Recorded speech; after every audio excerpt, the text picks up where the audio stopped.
It's April 3rd. Welcome to YesToHellWith.com.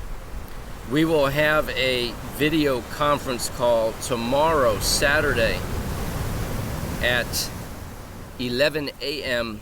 Eastern Standard Time. These calls are very, very powerful.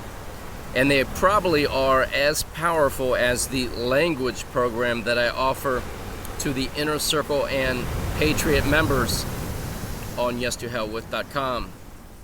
Language is important. Words, meaning, and then our posture, mentally and emotionally, are critical when we deal with governing officials. So, when you have the SOU for You package and you upload the Liberty Dialogues into ChatGPT, you are learning about how to use language, meanings, words, and how to change your posture, how to effectively create and preserve a record for possible appeal. I encourage you to download the SOU for You package from jamesbowersjohnson.com. There's also a link on YesToHellWith.com.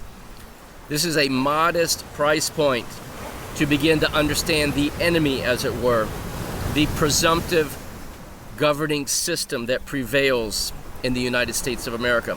We have to know the enemy in order to defeat it.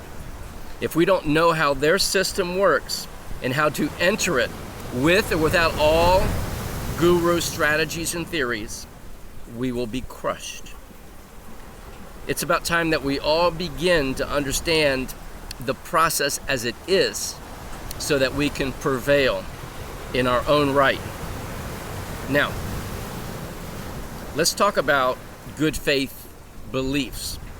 I did a series over the last 2 weeks about that, and I'm going to use some videos to demonstrate the practical nature of good faith beliefs. Let's look at why silence becomes agreement. Most people believe that doing nothing is the safe option. It is not. Silence is interpreted. Silence becomes agreement. Silence allows the system to continue building a record against you. If you receive a notice from the IRS, a court, a state agency, or an authority, and you do nothing, the system does not usually conclude that you disagree. It concludes that you accept. That is how presumption works. We, ironically enough, embrace the presumptive posture of the government. The system says, you did not object, you did not ask questions, you did not require proof, therefore you must agree. That is not truth. That is merely the presumption at work.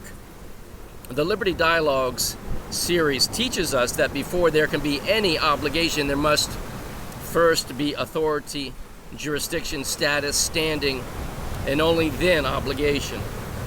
Yet most people never ask those questions. They skip directly to fear. They assume that because a notice was issued, the matter is settled. It is not. What matters is what is placed into the record. That is why documented good faith beliefs matter. A good faith belief document says, I do not consent to presumption. I do not admit to your conclusion. I require proof. When you put your position into the record, silence no longer speaks for you. Think about that. And as always, may truth reign supreme.